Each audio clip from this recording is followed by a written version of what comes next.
Hello everyone, आप लोग कैसे हैं। मैं आपके लिए 16वां एपिसोड लेकर हाजिर हूँ। तो हमने लास्ट एंड में देखा था कि डैनियल के नाक से खून निकलने लगता है और वो बेहोशी की हालत में बोलता है कि रेडफील्ड की वजह से मेरी स्पीड और डिफेंस दोनों ही बूस्ट कर गए थे, लेकिन ये सारी चीज़ें इसके सामने बेकार हैं। और अब डैनियल जमीन पे धड़ाम से गिर जाता है और जेफर कहता है कि तुम मुझे हराने के लिए इतने उतावले थे कि तुमने अपनी रफ्तार पे घमंड करते हुए मुझे कमजोर समझ लिया। अगर तुम मुझे अपनी स्पीड दिखाना चाहते थे तो तुम्हें कम से कम सॉलिड टैंकर जरूर यूज करना चाहिए था। कितने में फिर से विलियम अपने मॉर्निंग स्टार से जेफर के ऊपर अटैक करके जेफर का हाथ बांध देता है और बोलता है कि तुम कुत्ते के पिल्ले कमीने कहीं के, उससे दूर रहो। तो जेफर विलियम से बोलता है कि तुम्हें अपने आप को देखना चाहिए, तुम एक पागल बैल की तरह हो जो बिना मतलब इधर उधर अपनी सींग घुसाते रहता है। तुम्हें क्या लगता है तुम ये अपनी छोटी सी चैन फेंक के मुझे हरा दोगे? क्या तुम डरते हो मुझसे हैंड टू हैंड फाइट करने से? और अपने मन में बोलता है कि अगर मेरी पहली जिंदगी में ये लोग इस तरह बुरी तरीके से पार्टी चला रहे होते तो मैं इन गधों को भून डालता।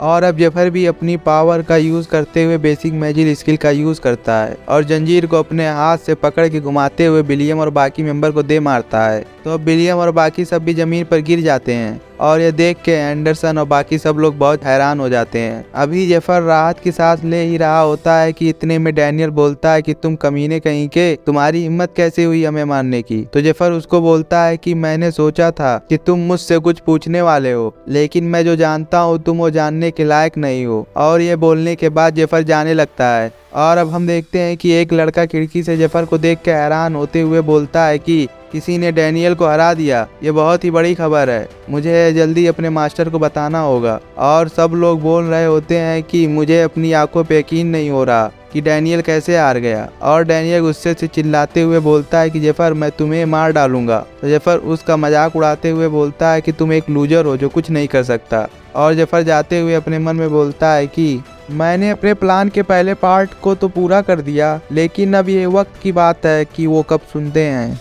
और मेरे ताकतवर होने की वजह से मुझे उन 20 लोगों की टीम में शामिल कर लेते हैं जो कि रेड पे जाने वाली है। इतने में जेफर के ऊपर बहुत प्रेशर पड़ने लगता है और जेफर घुटने के बल गिर जाता है और बोलता है कि मैं अपने बॉडी को हिला नहीं पा रहा हूँ। मैं अचानक पूरी तरह से थका हुआ महसूस कर रहा हूँ और मेरे पूरे शरीर में दर्द हो रहा है और ऐसा लग रहा है कि मेरा माना फ्रीज हो गया है। अब हमें माना फ्रीज के बारे में बताया जाता है कि इसकी वजह से कुछ टाइम के लिए बहुत दर्द महसूस होता है और हमारा माना घटते रहता है, जिसकी वजह से हमें थकान भी लगती है। और जेफर बोलता है कि मेरे पक्ष के स्किल ने मेरे माना को थोड़ा बूस्ट कर दिया है, लेकिन जब मैं सोचता हूँ तो मेरी पहली जिंदगी में जो ताकत मेरे पास थी उसके सामने ये कुछ भी नहीं है। इतने में हम देखते हैं कि आसमान से कोई जेफर की तरफ बढ़ रहा होता है और जेफर के पास पहुंच के जेफर से बोलता है कि मैं एक स्पिरिट हूँ और मेरा नाम शाइलॉक है। मैं यहाँ पे लॉर्ड उसरा के नाम पे आया हूँ जो एक महान गॉड ऑफ डेप्थ है।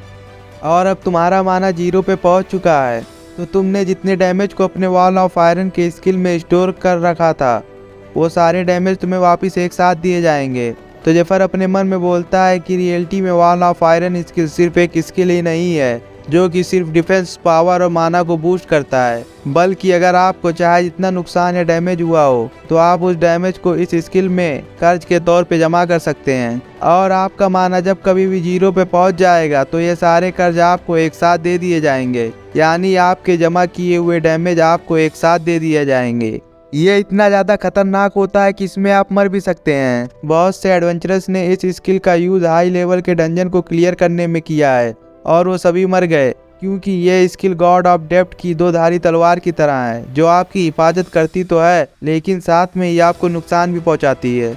यह एक ऐसा गॉड है जो विनाश के कागार पे इंसान की निराशा को खाता है। मुझे पूरा यकीन है कि तुम लालची कमीने कहीं के, तुम मुझे लड़ते हुए देख के अपना लार टपका रहे थे। और अब हम देखते हैं कि गॉड ऑफ डेप्थ अपने हाथ में एक टर्टल के पीठ को सहलाते हुए जेफर को एक मैजिक सर्कल में देख रहा होता है। और अब स्पिरिट शाइलॉक जेफर से बोलता है कि अब तुम्हारे कर्ज को वापस देने का वक्त आ गया है। अब सारे डैमेज तुम्हें एक साथ होंगे।